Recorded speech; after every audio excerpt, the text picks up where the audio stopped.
जय जगदंब नमो आदेश। मी प्राध्यापक कांदळे सर आपलं ह्या व्हिडिओमध्ये सहर्ष स्वागत करत आहे। मला एक प्रश्न आपल्या एका चॅनलच्या दर्शकांनी 4 ते 5 वेळेला कॉमेंटमध्ये विचारला। तो प्रश्न असा की गुरुजी, माझ्या अंगामध्ये आई काळूबाईचं वारं वगैरे येत नाही, संचार वगैरे येत नाही, पण माझी तिच्यावरती भक्ती आहे, तर मी आई काळूबाईची आणि महालक्ष्मीची मूर्ती बैठकीच्या स्वरूपामध्ये किंवा खड्या स्वरूपामध्ये उभी करू शकतो का?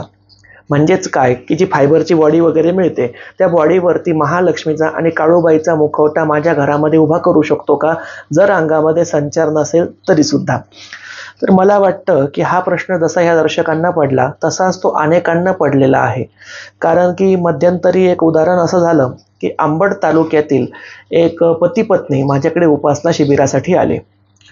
त्यांना मी जेव्हा बघितलं त्यांचा काही प्रश्न वगैरे, तेव्हा लक्षात आलं की त्यांनी रेणुका मातेला नवस केलेला होता की जर आमचं स्वतःचं घर बांधून झालं तर आम्ही माहूर गडावरून तुझा तांदळा आणू आणि तो घरामध्ये स्थापन करू।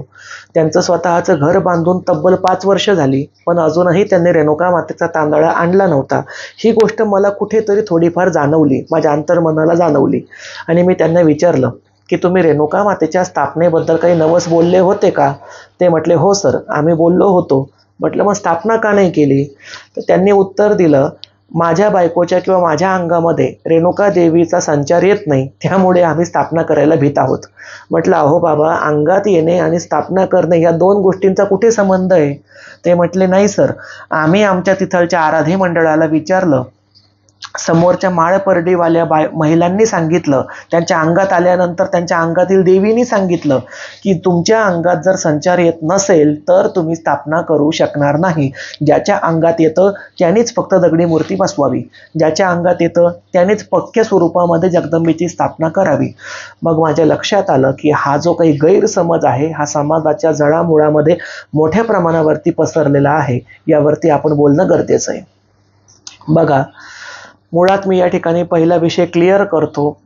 अंगामध्ये संचार असो वा नसो, तुम्ही देवीची स्थापना तुमच्या घरामध्ये मोठ्या स्वरूपामध्ये करू शकता।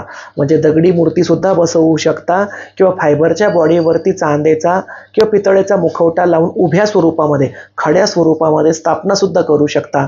अंगात येणे आणि मूर्ती स्थापन करणे या 2 गोष्टी अगदीच विभिन्न आहे। दोनही गोष्टींचा परस्पराशी काहीच संबंध नाही। अगदी नवशिका व्यक्तीसुद्धा ज्याच्या हातावरती माळ नाही, परडी नाही, खंडोबाचा कोटंबा नाही, गळ्यामध्ये कवड्यांची माळ नाही किंवा जो शाक्त पंथाशी संबंधित नाही, असा व्यक्तीसुद्धा त्याच्या घरामध्ये आई अंबाबाईची, काळूबाईची किंवा कुठल्याही देवीची स्थापना पितळी स्वरूपामध्ये, चांदीच्या मुखवट्याच्या स्वरूपामध्ये, फायबर बॉडीवरती किंवा धातूच्या मूर्तीच्या स्वरूपामध्ये किंवा दगडी स्वरूपामध्ये बिनधास्तपणे करू शकतो।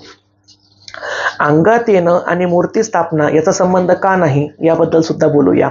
बघा, हिंदू धर्म हा मुळामध्ये निर्गुण स्वरूपाला मानणारा धर्म आहे। निर्गुण परब्रह्म, निर्गुण ईश्वर याला मानणारा आहे।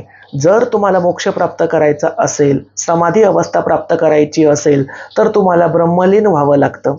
ब्रह्मलीन होण्यासाठी शून्यामध्ये निर्गुण परब्रह्मावरती ध्यान करावं लागतं। परंतु हे निर्गुण ध्यान करणं एवढं कठीण असतं की यातील पहिली पायरी म्हणजे तुम्हाला एखाद्या मूर्तीला किंवा फोटोला डोळ्यासमोर ठेवावं लागतं। मुळामध्ये मूर्तीपूजा किंवा चित्रपूजा म्हणजे फोटोची पूजा ही का आली की आपण ज्या परमेश्वराला आत्तापर्यंत बघितलेलं नाही त्या परमेश्वराचं ध्यान नेमकं कसं आहे हे आपण ऋषीमुनींकडून, ऋषीमुनींच्या ग्रंथामधून लक्षात आणलं। म्हणजे बघा, महालक्ष्मीचं ध्यान सांगितलेलं आहे महालक्ष्मी स्तोत्रामध्ये, नमस्तेस्तु महामाये श्रीपीठे सूरपूजिते शंख चक्र गदा हस्ते महालक्ष्मी नमोस्तुते। म्हणजे ही महालक्ष्मी कशी आहे तर तिने शंख, चक्र, गदा आणि वरहस्त धारण केलेला आहे, अशी चतुर्भुजा आहे, असं तिचं वर्णन आपल्याला ह्या श्लोकामध्ये आढळतं। मग आपण काय केलं, आपल्या पूर्वजांनी काय केलं, अशाच प्रकारची देवी देवतांची स्तोत्र वाचून, कवच वाचून, त्यांचे मंत्र वाचून, ऋषीमुनींकडून त्यांचं ध्यान कसं होतं हे लिहून घेऊन त्याद्वारे चित्र, मूर्ती आणि आता हल्लीच्या जमान्यामध्ये फोटो तयार करण्यात आले। प्राथमिक उद्देश काय आहे, प्रारंभिक उद्देश काय आहे, ज्या देवाला आपण मानतो, ज्या देवीला आपण मानतो ती नेमकी कशी दिसते बाबा, हे तर आपण प्रत्यक्षपणे उघड्या डोळ्यांनी तिला बघितलेलं नाही, पण तिचं एक मूर्त स्वरूप जर आपल्या समोर असेल तर आपल्या भक्तीमध्ये वाढ होते. आपल्याला एक केंद्रबिंदू मिळतो. जसं निर्गुण परब्रह्मामध्ये शून्यावरती ध्यान लावलं जातं, ब्रह्मावरती ध्यान लावलं जातं, पोकळीवरती म्हणजेच खाली असणाऱ्या या आभामंडळावरती ध्यान लावलं जातं, ज्यालाच त्या ठिकाणी शास्त्रीय भाषेमध्ये अनाहत नाद म्हणतात. या अनाहत नादामध्ये ध्यान लावलं जातं. हा अनाहत नाद साधण्याचं पहिलं माध्यम म्हणजे मूर्ती किंवा फोटो. मग याचा संबंध अंगात येणे ह्या गोष्टीशी अजिबातच नाही आहे. तुमच्या भक्तीमध्ये वाढ व्हावी, तुमच्या भक्तीमध्ये श्रेष्ठता यावी, त्यामध्ये ऊर्जा यावी, हा त्या ठिकाणी प्रारंभिक उद्देश आहे. म्हणून त्या ठिकाणी थोर ऋषी मुनींनी सुद्धा मोठमोठी देवालय स्थापन केली. छत्रपती शिवाजी महाराजांच्या मनामध्ये माय भवानी वास्तव्य करून होती, परंतु ही माय भवानी वास्तव्यामध्ये असताना त्यांनी मूर्तीची स्थापनेवरती भर का दिला? ज्या वेळेला अफजल खानाने तुळजाभवानीच्या मंदिरावरती आक्रमण केलं त्यावेळेला शिवाजी महाराजांनी नवीन मूर्तीची स्थापना करायला का घेतली? कारण त्या ठिकाणी भवानीचं मूर्त स्वरूप हे भक्ताच्या डोळ्यासमोर सगुण स्वरूपामध्ये असायला पाहिजे, हा त्यामागचा प्रमुख उद्देश होता. आणि तोच उद्देश आज सुद्धा आपला आहे.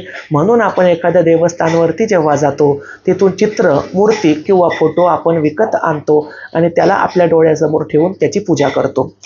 त्यामुळे मी या ठिकाणी तुम्हाला सांगत आहे, अंगात तुमच्या येत असो किंवा नसो, अंगात संचार असो वा नसो, तुमची ज्ञानमाळ झालेली असो किंवा नसो, तुम्ही शाक्तपंथी असो किंवा इतर कुठल्याही पंथाची असो, तुम्ही तुमच्या घरामध्ये देवीच्या मूर्तीची स्थापना बिनधास्तपणे करावी. आता एक शोकांतिका अशी वाटते की अंबड शहरामध्ये ज्या पती पत्नीच्या समोर एका बाईच्या अंगामध्ये तुळजाभवानीचं वारं आलं आणि तुळजाभवानीच्या वाऱ्यामध्ये ती बाई बोलली आणि ह्या पती पत्नीने त्याला तुळजाभवानीचे शब्द म्हणूनच घेतलं की तुमच्या अंगात येत नाही म्हणून तुम्ही रेणुकेची स्थापना करू नका. हा ह्या मावशीने केलेला मूर्खपणा आहे. या मावशीला, अंगात वारं आलेल्या मावशीला मी मूर्ख अशीच संज्ञा देईल.